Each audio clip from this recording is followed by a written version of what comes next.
All right, and we are live. Hello, bonjour, Annie, hola. My name is Garrett Ryan, and I am with Artist Relations here at Fringe North this season. I am so happy to be back here on our Fringe North Artist Roundtable, which we do every Thursday evening until our festival begins on August 16th. In this special roundtable, we've got a Garrett only edition, it seems. I am joined by the amazing Garrett Carr. The Um, amazing. yeah, oh, absolutely. Feel free to introduce yourself. Okay, hi, I'm Garrett. Carr, also known as Stacey Woods. Originally, this was supposed to be about drag, so I figured, you know, Absolutely. talk about that a little bit. Uh, so yeah, I'm Garrett, also known as Stacey sometimes, a lot more frequently lately than I have energy for, but it's great. I am a playwright, a poet. I'm also currently the editor of a magazine, um, a mental health advocate, a peer support worker, an activist now, apparently, and a drag queen. Amazing. Oh, I feel like we have so much to talk about. That's great. That's so cool. I'm so curious to hear how you ended up in all those routes. But before we get there, I'd love to hear a little bit about what you'll be bringing to Fringe North this season. Sure. So it's a play called Shots. I wrote it as a response to the shooting at Pulse nightclub in Orlando, Florida in 2016. Um, I when I heard about the shooting, it was like the night it was happening, obviously, because internet, Facebook, all of that. And I had just been out at a gay bar myself. So it was a little weird. But I was immediately upset, disgusted, angered, all of that. Um, but didn't know what to do because I'm in Sudbury and this was in Orlando. Right. So, right. So I was like, I don't know how to process this anger. I don't know what to do. And one of my friends suggested that I write something because she knew that I've written plays and poems in the past, and I'm a quite good writer, if I say so myself. And so I wrote just put my feelings onto paper, and I was like, I guess this will go somewhere. Um, but then I decided to interview people because I wanted to figure out how what I was experiencing through other people. Essentially, I wanted to know how everyone else was reacting to this, even though we're so far physically, geographically away from Florida. I wanted to know what my community was feeling, because I was feeling a lot, and I wasn't sure if I was the only one. So in the end, I ended up interviewing about 20 people. 16 of the interviews made it into the script itself, and it, it's in its ninth version right now. So, uh, yeah, and so I've done a couple readings with it in Sudbury, but for Fringe North, I'm hoping my cast will be completely off book. Amazing. That's Yeah. fantastic. Have you had the same collaborators throughout, or has it been A shifted? few. There's been a few that have stuck around. The person who will be playing the character of me has played that character in every other iteration. Um, and the a couple of the people who helped me edit and put together the interviews have been the same people throughout the process. Very interesting. How have you found, because you said this is, what did you say, this is the ninth version? Yeah. How have you found it shift as maybe you've gained a little bit of distance from the initial event? Well, first of all, the difference between version one and version two is astronomical. Yeah. It's almost a completely different script from version one to version two. Versions seven, eight, and nine were more about fixing some formatting and stuff. But also, version nine came after the last time I had it read, which was in 2020. Um, so my approach to it has definitely changed as Right. time has gone on. Uh, when I was writing it, I was thinking about the Pulse massacre at least once a day Hmm. for like 4 years, basically, maybe 3 years. And so it was still, and I had to listen to the interviews so many times in order to transcribe them that in reading the script, I was able to hear exactly how the person said the things that they said and, Right. that kind of thing. But as time has gone on and as I've, uh, you know, seen other people, hear other people, I've heard other people say the words now. It's become a whole new, its own thing. It's its own Right. life form. Yeah, that's very interesting. I how have you found that it has you mentioned it was sort of a response to feeling that physical distance away from the actual tragedy. Did you find that throughout this process you felt more connected to the maybe community out the broader queer community like outside of Sudbury? Yeah, absolutely. It has really helped, I think, in finding my place in the global queer community. Mm, Um, because, when I was writing it, doing the interviews, I wasn't just taking in the information that people were saying to me, right? I was still seeing everything in the news, seeing all of the memorials and the vigils. I almost said vigilantes. There was no vigilantes. Uh, seeing all that happening globally and being able to see that community everywhere was sticking together and everywhere was feeling it made right. me feel less alone in the whole I'm so far away. Why is this affecting me so much? Because it was very clearly affecting everyone, and everyone that I interviewed were almost as affected by it as I was, in different ways, because we're all different Mhm. as humans. But it was to the same degree, and that was almost comforting, as upsetting as it was to see people that I know and love upset. It was Yeah. comforting to know that I wasn't the only one. Mhm. Yeah, absolutely. There's this sort of global solidarity in response to tragic events. Absolutely. I'd love to now take some steps back and hear a little bit about your journey into. I get what came first. You're so multifaceted as an artist. Like, what was the kind of entry point into the arts, so to speak? I guess it would be grade 10 when I was pulled into the auditorium at my high school because they needed more men in the drama production they were doing that year. Um, and so basically, I guess I was an actor before anything else. Right. No, that's a lie. I was a poet. I wrote my first poem in grade 8. Amazing. I was 13 years old and thought I was in love with a girl. I was not, for obvious reasons. Um, yeah, so I guess it would be writing that really got me into it. That was my first creative outlet.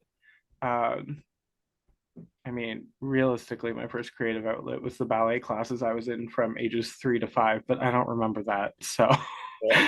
so writing was absolutely my first art form, and it's been with me my entire life since then. Amazing. Yeah.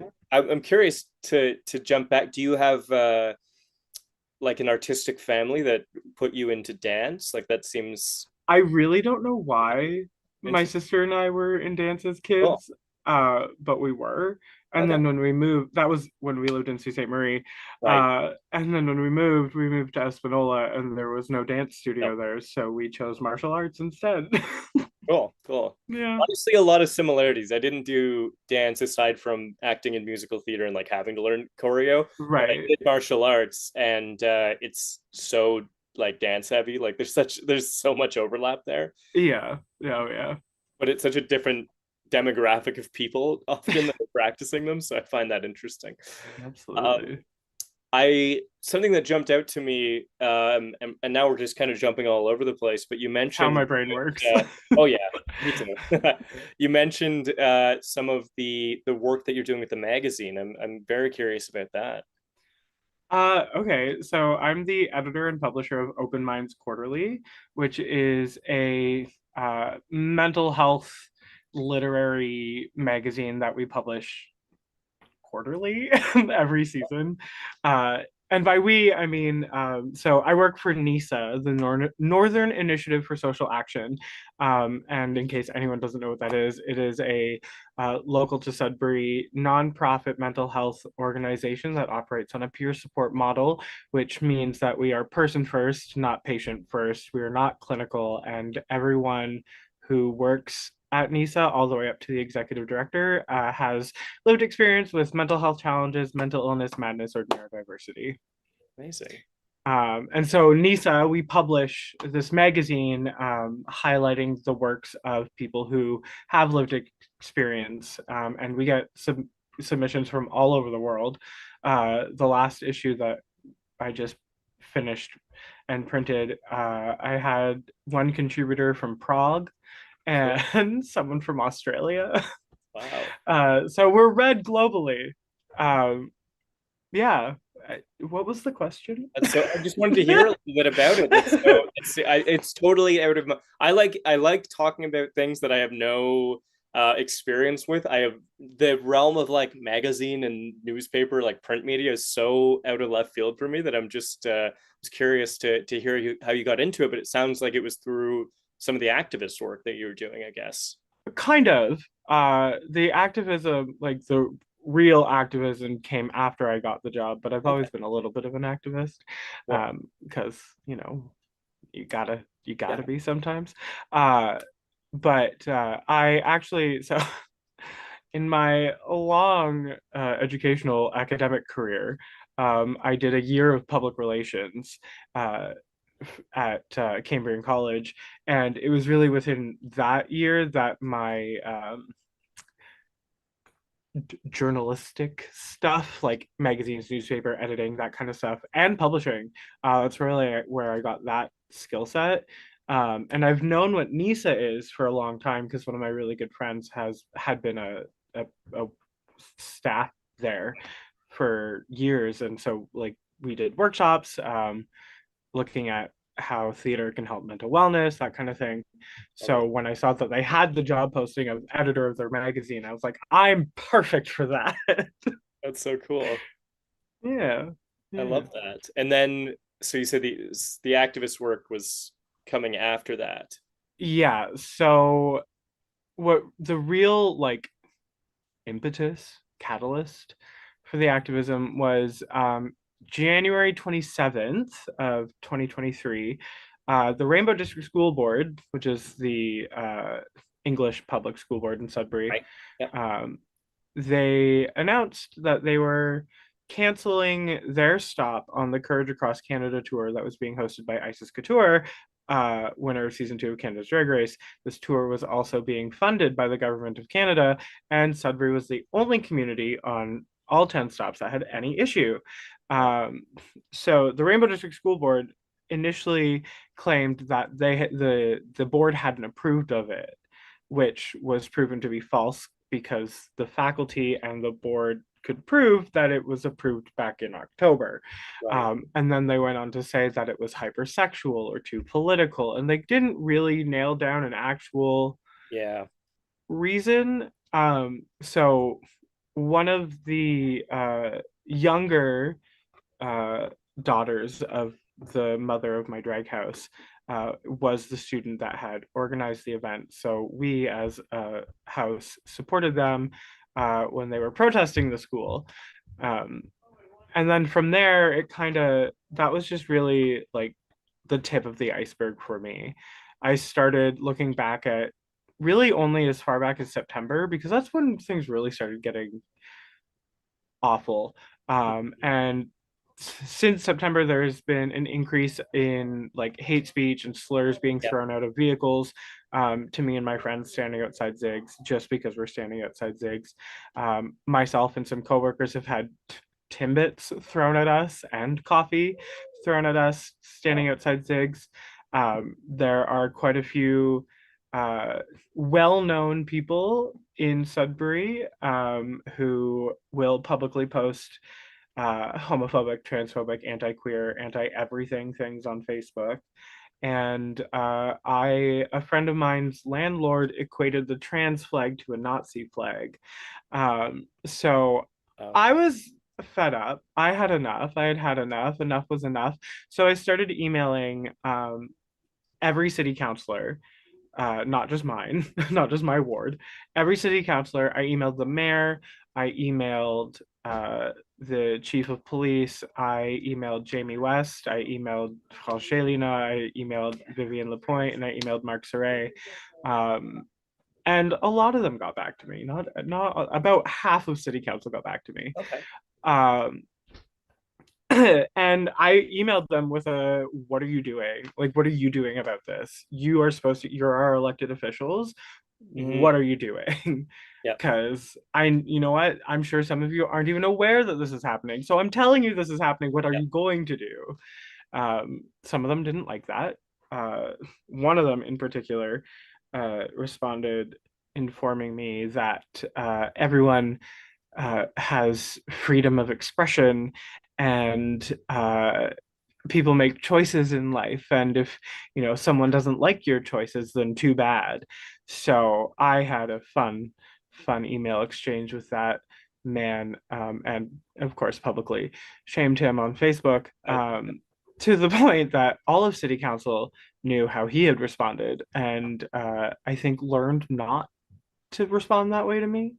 good. um, uh, I'm One thing I've learned in this whole activism thing, there's a little bit more, is that like I knew I was good at using my words, but when it comes to dealing with politicians, I'm very good at using my words. Um, anyway, so I love uh, that. it's As a writer myself, I love the idea of just like harnessing that power of words and throwing it back at those people. That's it's amazing. very satisfying. Yeah. um, Especially when you can pull off sounding professional but also slapping someone in the face. Yeah. It warms my heart that I'm able to do that. Uh, this, the communications person, like the senior communications whatever of the Rainbow District School Board, knows very well who I am and does not like me, Mhm. because we had a few exchanges back when the stop was canceled. Ultimately, so that was resolved. The school didn't uh, say the event could happen or anything, but Collège Boréal offered up a free venue for the event to take place there, the daytime event for students.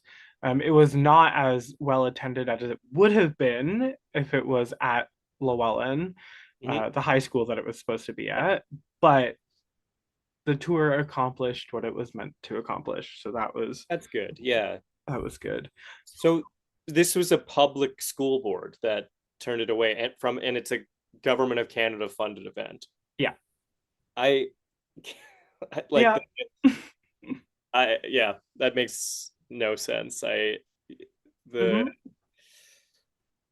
I don't even know how they could argue that. It's just insane. The climate, especially in Northern Ontario right now, is just it's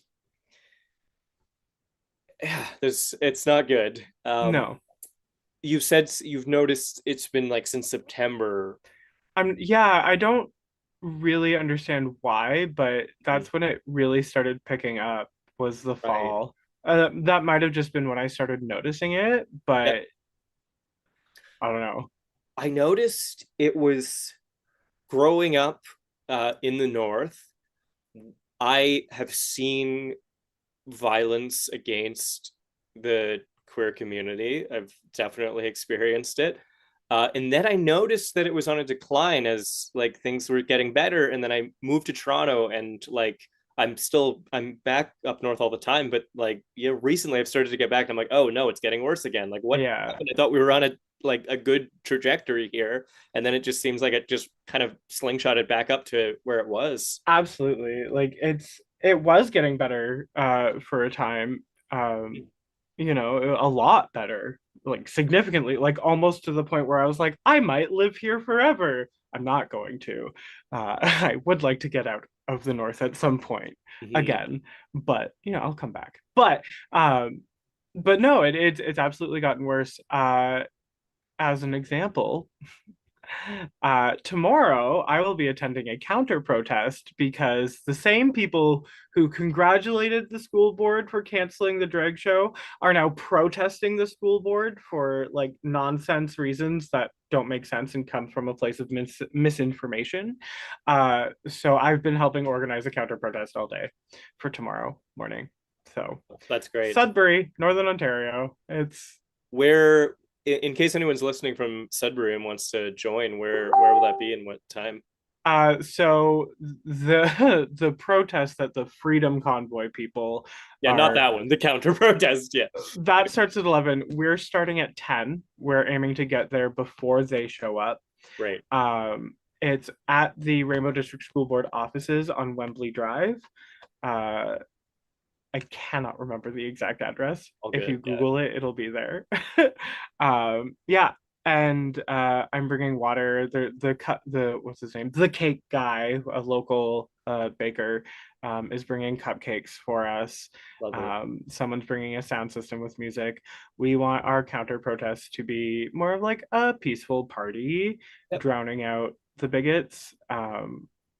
Yeah, Yeah, there's so much hate that I've noticed. I mean, and this is subjective, but I've noticed it more concentrated in Sudbury when I'm visiting. I'm pretty split these days between North Bay, Sudbury, and the Sioux.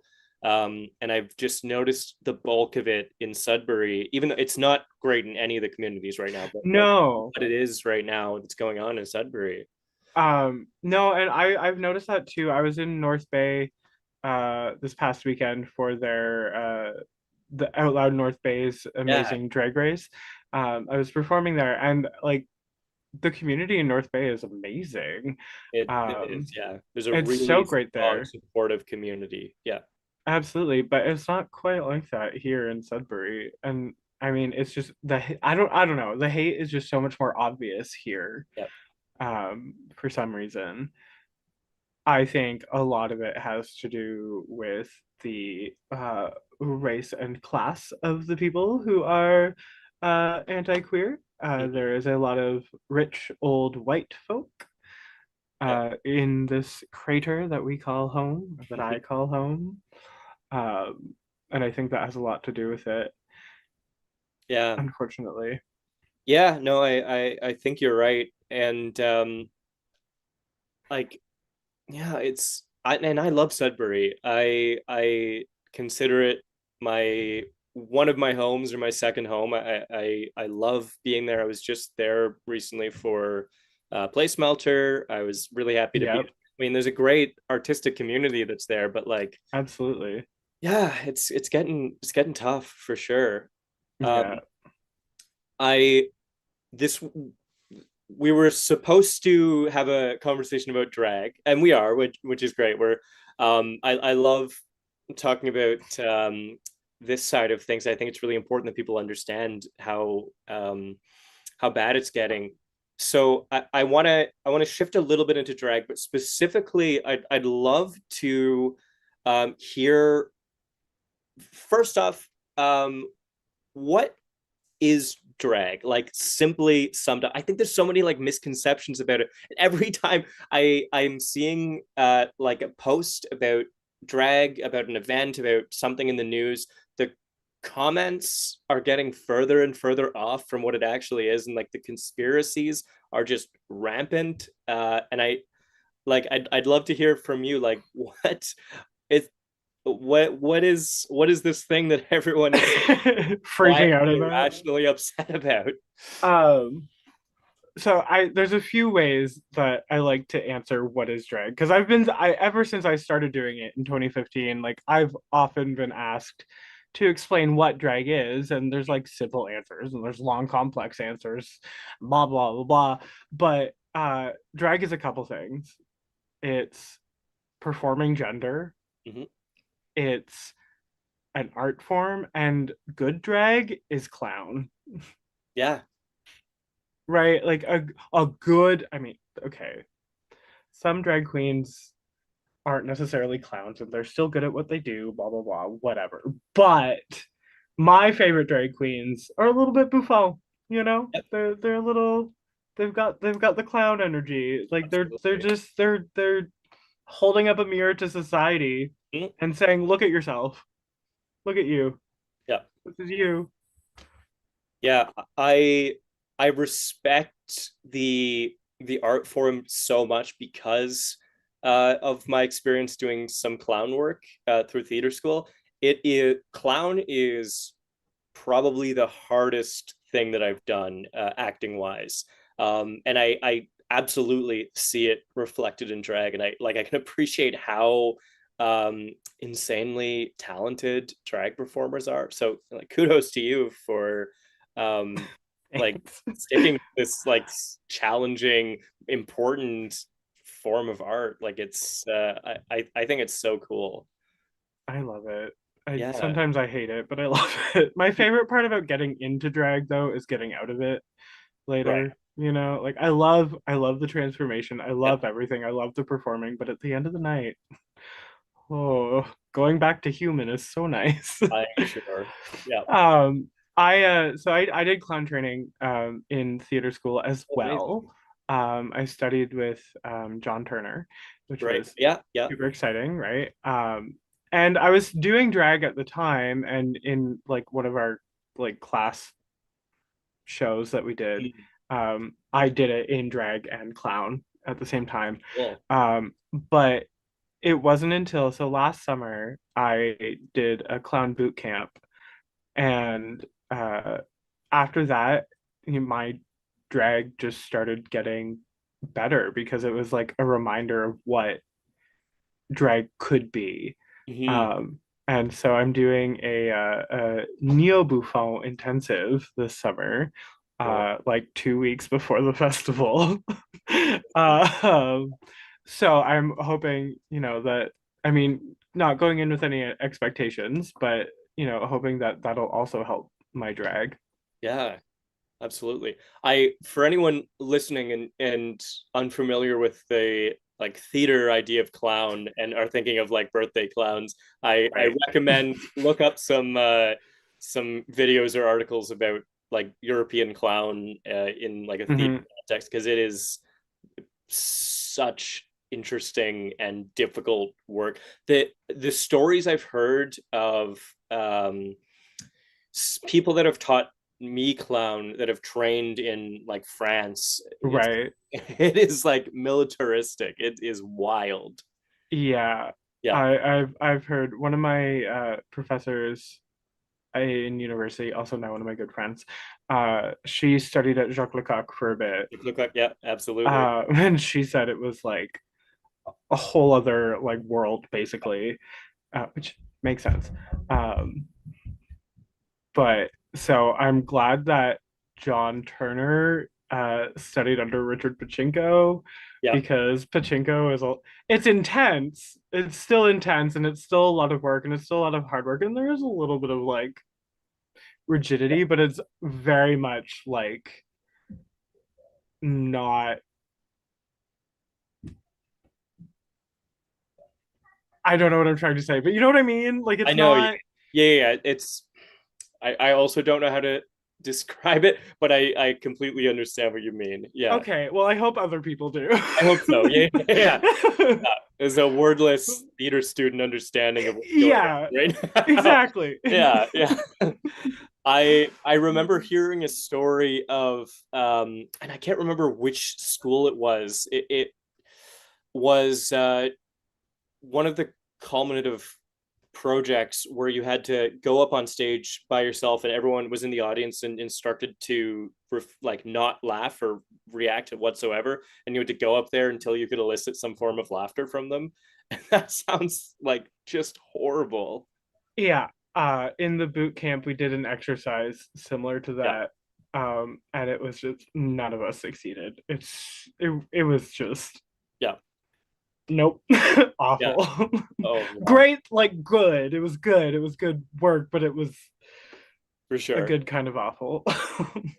So what was the starting point for you? Was it in college that you were starting to do drag, or was it before, or Yeah, so the year so I've done a lot of school, but basically at this point I was finishing a program at Cambrian College, the program that no longer exists, the technical, what is it, theater arts technical production yeah. program. So I was doing the tech stuff because I knew that ultimately I would want to be a director. So I was like, I'm going to do tech and production, and then I'm going to learn about performance a bit more so that I can have like a rounded Yeah.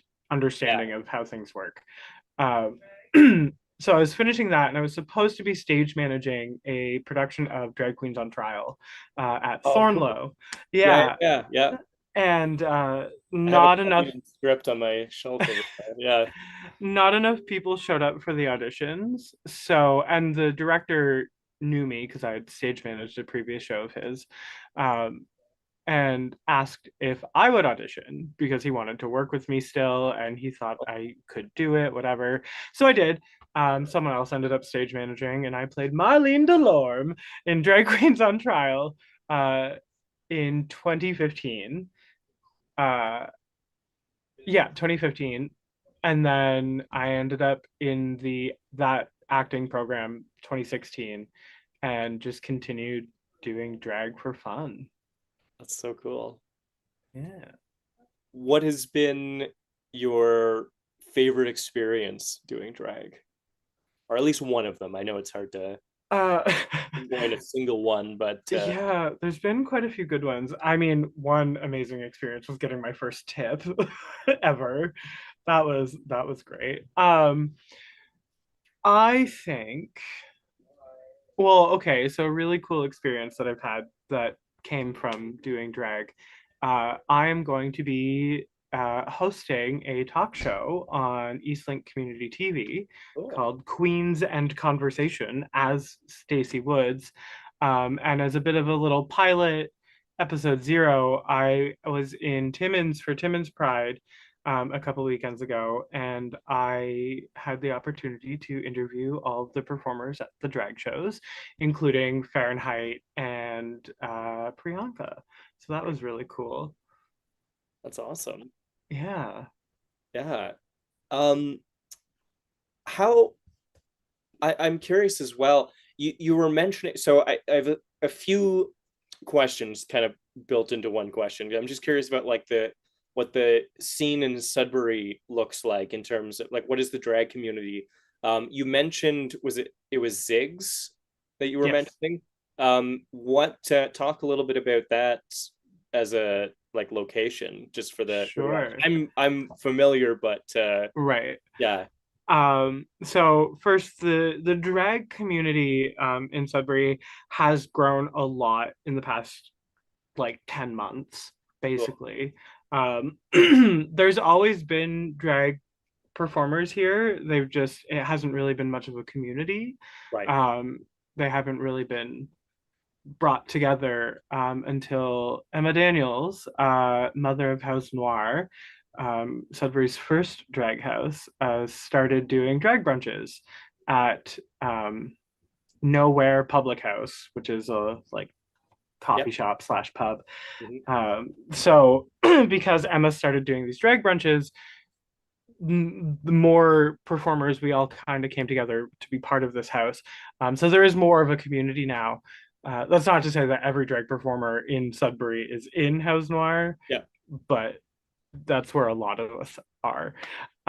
Ziggs is the only gay bar north of Toronto. Used to be north of Barrie, but I've been told that that's not a thing anymore because Barrie doesn't have a gay bar. Um, Surprising, actually. Yeah. Huh. So Zig's is the only gay bar north of Toronto. It has been in Sudbury for a long time. The current owners have owned it for 25 years.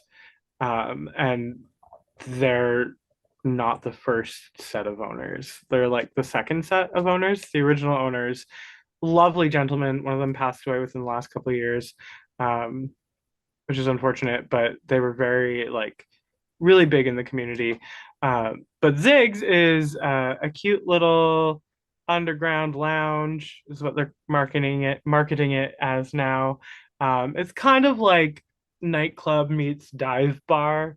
It's a very eclectic. There's pool tables, there's a dance floor, it's there's booths, there's couches. It's great. It's almost like a second home. uh for me. I am a regular there. I am well known by the staff. But that's where I had my first public drag performance outside of Drag Queens on Trial. Amazing. Yeah. Do they host a lot of performances there then? Uh, they have in the past, and they are picking it up again. They're moving away from strictly drag shows and making them more queer variety shows, which is super cool because we do have a Yeah. lot of queer talent in this city that doesn't necessarily get highlighted elsewhere.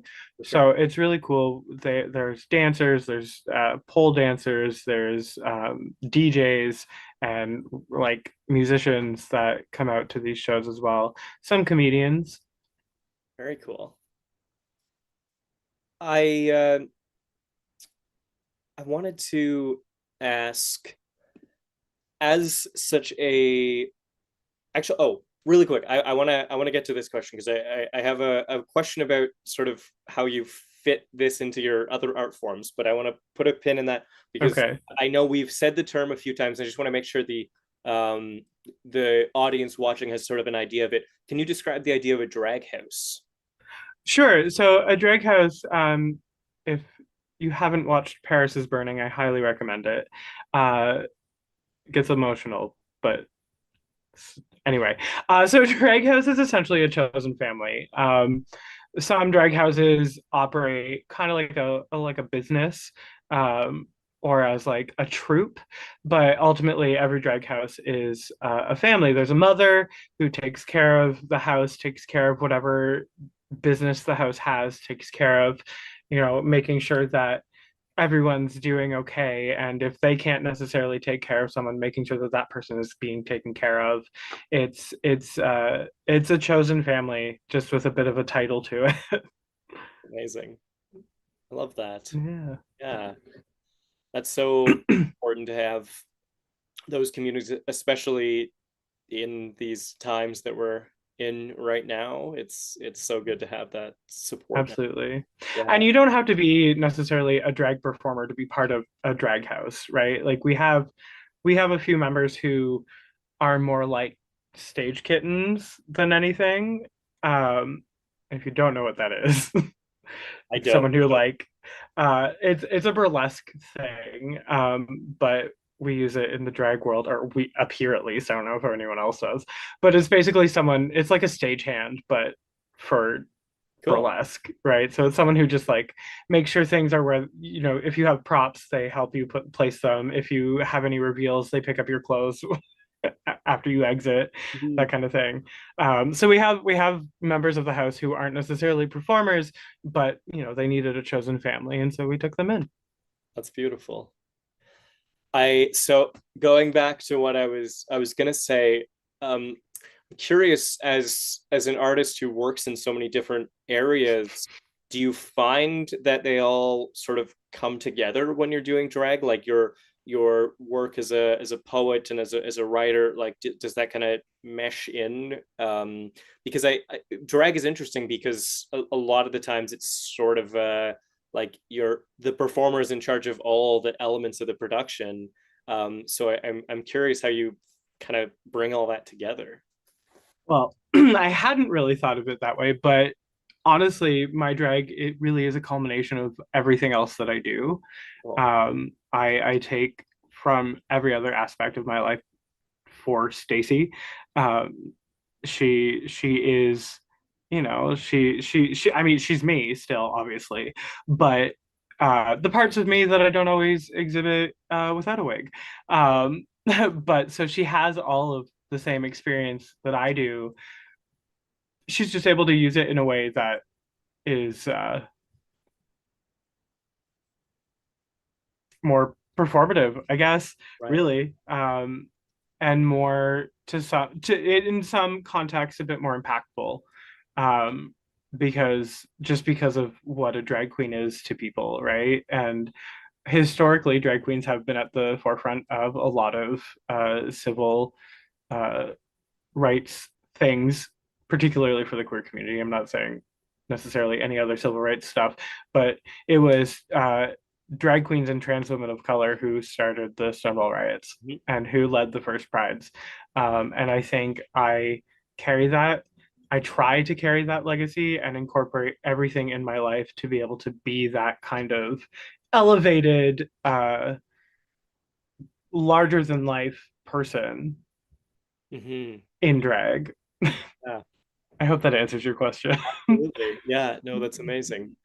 Uh, and then I just noticing the time, we should wrap up shortly, but I wanted to end by asking what what do you envision as the future of your community right now? I I guess in Sudbury specifically, like how do you see the next year and the years after that looking? um, so okay, so to answer that question, um, in May, I managed to get the mayor to make a proclamation for the International Day Against Homophobia, Transphobia, and Biphobia. And at the proclamation, I made a speech, which kind of changed my life a little bit, but neither here nor there. Within the speech, at the end of the speech, multiple times throughout the speech, I said that I refuse to believe that there's no hope for a future where I can exist freely. I refuse to believe that there's no hope for a future where my friends and I can walk down the street without being yelled at. Yeah. Um, and within that speech, towards the end, the message that I wanted to impart mostly was, there is hope, we have strength, we will persist. And I refuse to believe that there is no future in Sudbury, Hmm. where things haven't changed for the better. But I think the next few years are going to be more of a fight than anyone really understands. Yeah. Um, because of like the increase of things that are already happening, all of the anti-trans, anti-queer, anti-drag rhetoric in the states that is coming up to Canada, because Canadians love to do what the Americans do, Yeah. uh, and if I don't know, I have hope for a future. I think that future is still a couple years away. Yeah. Um, and I think that we are going to see who the real allies are, and who's going to be complacent. And uh, our metal will be tested. Yeah. And for people who are outside of the community, what do you think they can be doing to be better allies? um, so basically, I mean, allyship looks different to different people from even within the queer community. For me, a good and proper ally doesn't claim allyship, they Right. earn allyship. Love that. Um, you can't just say you're an ally without having done anything. Hmm. And if someone does give you the title of ally, if someone does say you are an ally to me and my community, you have to continue to do the work that got you there. You can't just, oh, I did it, Yeah. achievement unlocked. But the work that they need to do is supporting uh, small queer businesses, supporting queer organizations, calling out hate when they see it if it's safe to do so, but also I risk my life just by existing. You can risk yours to say, hey, don't say Yep. that. Also, if it comes down to it, if your job is jeopardized by you standing up for a queer person and you're not okay losing that job, you're not really an ally. Yep. If your place of employment would rather fire you than have you support the queer community, you should quit. Hmm. Yep. Absolutely. That's great. I really hope, and I want to make it clear to everyone watching, wherever you are, especially if you're in Sault Ste. Marie watching, or if you're in North Bay or anywhere else in the north. This hatred and vitriol it's everywhere. It's even though we're seeing it present itself more, you know, in our faces in Sudbury, like we're discussing. It's this is a region-wide problem, a country-wide problem, a global Absolutely. so And don't vote for the People's Party of Canada because they are transphobic, homophobic, misogynistic, racist, xenophobic. The yeah, list goes on. absolutely. Yeah. Are do they still exist? I find okay. Well, I was gonna say I don't want to get into politics, but I feel like it's a pretty safe bet that I can trash the PPC a little bit. I take great pleasure watching them lose in every riding that they keep running in. It's very satisfying. It's so great. They ran in my local riding in Toronto. Maxime Bernier did Right. like a year or two ago when there was a by-election, and he got like no votes, and Oh yeah. I love to see it. Well, I'm yeah, I don't think they shocked got it any still seats exists. in the last election. No, So no, no, no. Yeah, they lost. He had a seat and he lost his own seat. So yeah, yeah. yeah, no, I take great pleasure in that. But yeah, I'm shocked that they're still persisting. It's horrible. But Not only are they persisting, they are now introducing new things to their platform, yep, like the eradication of transgenderism and gender yep, ideology I know it's for all the sake of the women and children, I know. apparently. It's hatred that's coming from the states, and it's seeping into our politics, and it's so Hmm. disappointing. So I see that as being one of the causes of this kind of uptick. um but yeah, I like I said, I love Sudbury, I love the north, I love it's my home, and I want it to remain my home. Last time, or not last time I was there, about a year ago I was in Sudbury. And I'm Jewish, and I if I'm not wearing a hat, I have a yarmulke on, and immediately when I got to Sudbury I had someone start yelling like slurs at me. So I was like, this is like impressively quick. But I'm looking forward to that future a few years down the line when hopefully this hatred is kind of we can push it back down. We can make these bigoted people afraid to come out of their holes again, Yeah, and yeah, we can have a community that's for everyone. absolutely. Yeah, yeah. Well, it was so great to chat with you. This was a really Yeah, important this is conversation. fun. Yeah, yeah. I I hope we love to talk, so I do too. Absolutely. Yeah, I mean, let's do it again for sure. We'll have to get you on for a podcast at some point. This is essentially what this ended up being, but we'll do one of those as well. It'll be a lot of fun. cool. Yeah. Um, do you have anything you'd like to plug? Oh God. I mean, follow me on Instagram. My drag account. I mean my main account, but miss.stacy.woods. Uh, I want more followers. And come see shots at the festival. Also follow House Noir on Instagram if you want more drag in your life. The Sioux has House of Gore, which is they are incredible performers. I've performed with them before. They'll be in So our festival as well. nice. That's Yes. exciting. Okay. Yeah, yeah. I'm very That's excited. really I it. believe they have some Sudbury members too, right?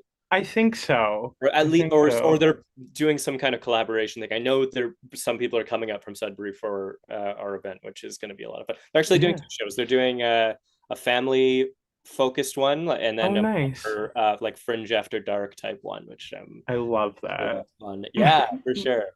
Cool. Yeah, great. Awesome. I was so happy that you were able to join. And thank you everyone for tuning in and watching us have this conversation. It was a really important one. I was really happy we got into all this stuff. Yeah, me too. And yeah, just a reminder that Fringe North 2023 will be from August 16th to the 20th. And you can check out our website and all our social media channels in the description below for more information about the festival. And if you want to support the work that our team is doing here, please consider tipping the Fringe. And you can find the link for that below as well. We will be back next Thursday at 7 p.m. for another live stream. And we hope to see you then. Thank you so much, Garrett. This is a fun Garrett podcast now. Yeah. We should do one, just the two of us. We should, yeah. All right. Thanks so much, everyone. Good night.